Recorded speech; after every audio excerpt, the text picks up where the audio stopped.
தேர்தல் காலங்களில் பல்வேறு புகார்கள் அரசு கட்சிகள் சார்பாக தேர்தல் ஆணையத்தில் கொடுக்கப்படும். அந்த புகார்கள் மீது எடுக்கக்கூடிய நடவடிக்கைகள் எதுவுமே வெளியே தெரியாமல் இருக்கு. அது தொடர்பாக இல்லை, அதுதான் சொன்னோமே. இப்போ தேர்தல் காலத்தில் அப்பட்டமான அந்த விதிமுறைகள் ஒரு அதிகார வர்க்கத்துக்கு இணங்கி அதிகார துஷ்பிரயோகம் செய்கின்ற அந்த தேர்தல் விதிமுறைகளை மீறுகின்ற அதிகாரிகள் மீது கடுமையான நடவடிக்கை எடுக்கணும். அதுக்கு தான் நான் வந்து இந்த பீப்புள் ரெப்ரசன்டேஷன் ஆக்ட் வந்து நாங்கள் வந்து செக்ஷன் 32 கோட் பண்ணியிருக்கோம். அந்த ப்ரொவிஷன் வந்து கிளீனாக இருக்கு அந்த ஆக்ட்ல இருந்து என்ன பிரயோஜனம்?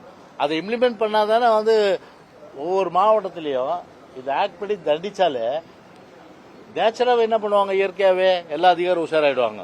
அப்பா நம்ம வேலை போயிடும், அதோட டெர்மினேட் பண்ணிடுவாங்க சர்வீஸ்லேருந்து, எனக்கு ஏப்பா இந்த தொல்லை அப்படின்வாங்க. ஆனால் அந்த பயம் வந்து எப்போ வரும்? ஆக்ஷன் எடுக்கும்போது தான் வரும். இப்போ அந்த பயம் இல்லை. அதனால அந்த செக்ஷன் 32 படி வந்து அதை நடவடிக்கை எடுக்கணும்னு சொல்லி வலியுறுத்தி இருக்கும். ஆமா, கண்டிப்பா அது அரசியல் கட்சிகள் தெரியணும்.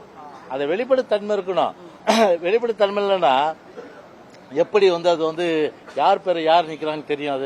அதனால அது வந்து வெளிப்படைத்தன்மை இருக்குன்னா யாரெல்லாம் நீக்கினீங்க, யாரெல்லாம் இறந்தவர் பட்டியலிருந்து தூக்குனீங்க, எத்தனை பேர் ஷிப்டட வந்து நீங்க வந்து ஒரே இடத்துல தான் ஓட்டு போட முடிய நிலை உருவாக்குனீங்க, டபுள் என்ட்ரி. அதே போல miss matching, photo miss matching, name பேர் வந்து மாத்தி இருக்கிறது, இதெல்லாம் எத்தனைன்றதை நீங்க எழுதி கொடுங்க, இது எடுத்து கொடுங்க. ஒரு மென்பொருள் இருக்கு, இப்போ சாப்ட்வேர் இன்னைக்கு டெவலப் ஆயிருக்கு. இன்னைக்கு அதை நீங்க பயன்படுத்தி நீங்க ஒரு அரசியல் கட்சி கொடுத்துட்டா உங்க மேல ஏன் நாங்க தேர்தல் கமிஷன் மேல ஏன் நாங்க பேசிட்டு இருக்க போறோம்? நாங்க வெளிப்படைத்தன்மை இருக்குன்னு சொல்லிட்டு போவோம்ல. சார், நீங்க நிறைய கோரிக்கை வச்சிருக்கீங்க, உங்ககிட்ட என்னென்ன கோரிக்கை அவங்க வச்சிருக்காங்க? என்ன எங்களோட அனைத்து இந்திய அண்ணா திராவிட முன்னேற்ற கழகத்தை பொறுத்தவரை தேர்தலை பொறுத்தவரை நியாயமா, சுதந்திரமா, அமைதியா, ஒரு ஜனநாயக ரீதியில அத்துமீறல் இல்லாம இப்படி நடக்கணும். அதனால முழு ஒத்துழைப்பு நாங்க தரோம். ஆனா இங்க இருக்க கட்சி குறிப்பா அங்க நான் அது வந்து அனைத்து கட்சி கூட்டன்றதுனால யாருமே கூட்டம் சொல்ல முடியாது. இங்க பொதுவாக ஆளு கட்சி எல்லா வித துஷ்பிரயோகம் செய்யும். அப்படி செய்கின்ற பட்சத்தில் தடுப்பதற்கு என்ன நடவடிக்கை செய்யும்? எங்களை